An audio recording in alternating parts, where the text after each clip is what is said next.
नमस्कार दोस्तों, आप देख रहे हैं खबर किसान की यूट्यूब चैनल। मैं हूं आपका दोस्त अंकित शर्मा और आज हम पहुंचे हैं अलीगढ़ की ही विधानसभा खैर के गांव जरारा में, जहां पर इस समय वैदिक ट्री फाउंडेशन नामक एक संस्थान का संचालन हो रहा है। और आप मेरे पीछे देखेंगे कि यहां पर काफ़ी सारी सुंदर जो हमारी देसी गायें हैं, साहिवाल गायें हैं, वो काफ़ी सारी यहाँ पर गौशाला में हैं।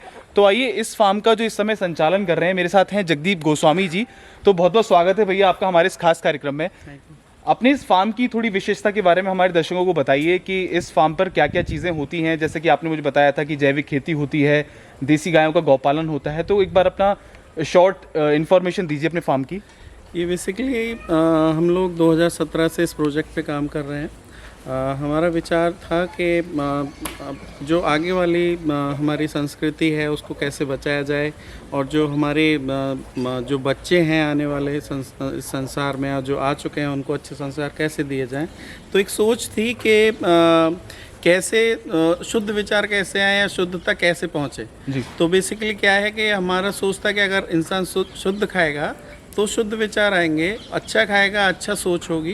तो बेसिकली ये कॉन्सेप्ट था। तो हमने सोचा हम एक गुरुकुल की स्थापना करेंगे जिसमें बच्चे यहीं पढ़ेंगे और निःशुल्क शिक्षा होगी। शुद्ध खाएंगे, यहाँ पे हम जो उगाएंगे उसी को खाएंगे। तो और जो स्किल डेवलपमेंट होगा बेसिकली उसमें बच्चों पे संस्कार आएंगे।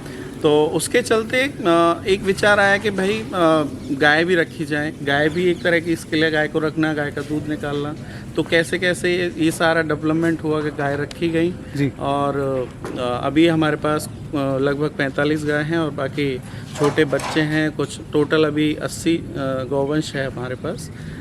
इस वक्त हमारे पास दूध है, घी है हमारे पास, और मक्खन हम लोग देते हैं।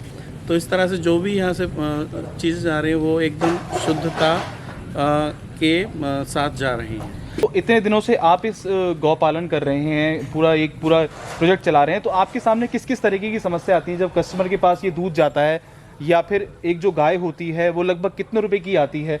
अक्सर लोग हमसे पूछते हैं कि जब देसी गाय खरीदने जाएँ तो कहाँ से खरीदें, कितने की खरीदें, और जो उसका पूरा खर्चा है उसके बारे में एक बार बताइए अपना, जो आपका अपना अनुभव है। जो हम लोग देसी गाय जो हम लाते हैं, बेसिकली हम लोग जाते हैं गंगानगर हनुमानगढ़ साइड, वहाँ से कलेक्ट करते हैं। वहाँ भी मेले होते हैं, जैसे मंडियाँ होती हैं, आप सुना होगा मंडियाँ होती हैं, वहाँ से पैंट लगती है। हाँ, पैंट जिसको बोलते हैं। तो हम पैंट नहीं जाते हैं, हम वहाँ पे, हम यहाँ से 800 किलोमीटर जाते हैं और वहाँ पे भी 1000 किलोमीटर के एरिया में हम लोग सर्च करते हैं, किसानों के पास जाते हैं, उनके पास देखते हैं गाय। तो वहाँ पे भी 1000 किलोमीटर के आसपास 10 दिन का टूर होता है पूरा। तो वहाँ जाते हैं, एक एक गाय कलेक्ट करते हैं, जहाँ भी पसंद आती है वहाँ से फिर हम लोग लेके आते हैं। अब आई बात कि दूध आ गया हमारे पास, अब हमको आगे वो डिलीवर करना है। तो कैसे है कि बेसिकली क्या है कि अभी तक जो हम मेजॉरिटी जो है हमारी, बेसिकली क्या है कि वो मोटी मलाई, या इसमें गाय के दूध में बेसिकली फैट कम होता है तो उसमें मलाई नहीं होती है। दूध पतला होता है, पीला होता है, उसका टेस्ट अलग होता है। ये गाय का दूध हमेशा पीला होगा, कभी वाइट दूध नहीं मिलेगा जी। चाहे वो देसी हो, देसी गाय का दूध हमेशा ही पीला मिलेगा। आप HF ले लो, जर्सी गाय ले लो, इनका दूध थोड़ा वाइट पे होगा। और यही खासियत है उसकी कि पतला होता है, मलाई नहीं पड़ती है। तो ये है। अच्छा, लगभग आप इतने दिन से कर रहे हैं, तो किस किस चीज़ों का, जैसे देसी गायों का अगर बात करी जाए उसके इलाज की, तो उसका इलाज आसानी से हो जाता है। बात करते हैं HF की, तो उसको रख रखाव में काफ़ी मेंटेनेंस लगती है, हाई मेंटेनेंस गाय बोला जाता है, उसको गर्मी ज़्यादा लगती है। लेकिन मैं ये देखूंगा कि आपका जो शेड है यहाँ पर बिल्कुल वेंटिलेशन अच्छा है, कोई ऐसा नहीं है कि यहाँ बड़े बड़े फ़ैन लग रहे हैं या कोई फॉगर लग रहे हैं। तो आप क्या कहते हैं, लो मेंटेनेंस गाय होती है?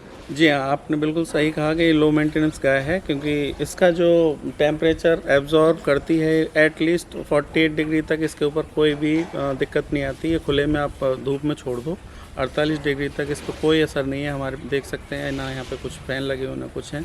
जर्सी गाय आप लेंगे तो उनके लिए फ़ैन भी लगाना पड़ेगा, फॉगर भी लगाने पड़ेंगे, क्योंकि उनको क्योंकि जर्सी गाय यहाँ की संस्कृति की है ही नहीं। जर्सी गाय विदेश से आई, यहाँ पे किसानों को लोभ दिया है कि 20 लीटर दूध दे रही है, 25 लीटर दूध दे रही है। उस प्रलोभन में किसानों ने पाला, फिर उसका पछतावा हुआ कि बीमार हो गई, इसको दवाई देनी पड़ रही है, बार बार दवाई देनी पड़ रही है। दवाई जा रही है दूध में, दूध से फिर आदमी के अंदर जा रही है, फिर बीमारियाँ उत्पन्न हो रही हैं। तो बेसिकली जर्सी गाय यहाँ के लिए है ही नहीं। अगर आपकी फार्म की बात करें तो आपके यहाँ जैसे साहिवाल गाय हैं, तो वैसे ऐसा पूछना नहीं चाहिए, लेकिन मैं अगर आपसे पूछूं कि आपकी अधिकांश जो गायें हैं वो लगभग कितना दूध दे देती हैं, तो क्योंकि मार्केट में लोग जो क्लेम करते हैं, कोई कहता है 15 लीटर दूध दे रही है, 20 लीटर दूध दे रही है, तो लगभग एक जो अच्छी हेल्दी गाय होती है लगभग कितना दूध दे देती है? साहिवाल की कैपेसिटी मैक्सिमम हमारे पास जो है वो 10 लीटर है। रेंज हमारी 6 से 10 लीटर की है, इससे ऊपर हमारे पास कोई गाय नहीं है।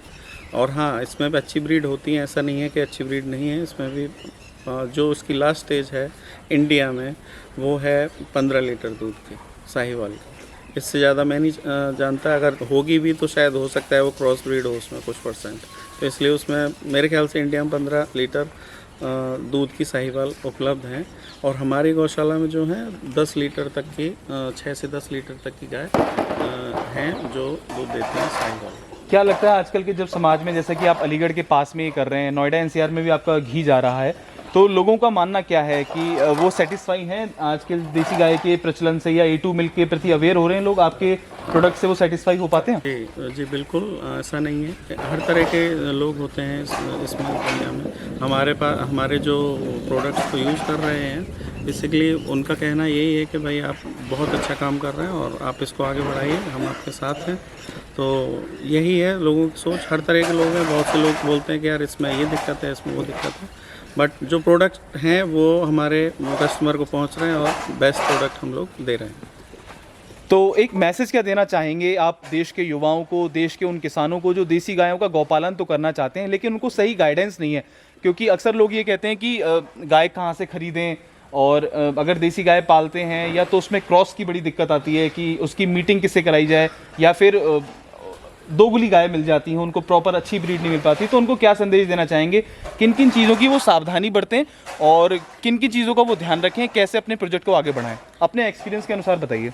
देखिए, मेरा एक्सपीरियंस यही कहता है कि एक साथ एक कोई बड़ा कदम मत उठाओ। आप अगर आप 5 गाय पाल सकते हो तो 5 गाय से शुरू करो, ठीक है? ऐसा नहीं है कि आप 50 गाय रख लो फिर उसमें फंस जाओ। 5 गाय लीजिए, अच्छी ब्रीड की नहीं मिल रही है आपको, साहिवाल मिल रही है 70% 60%, आप उसको लीजिए। ज़रूरी नहीं है कि प्योरिटी ही चाहिए।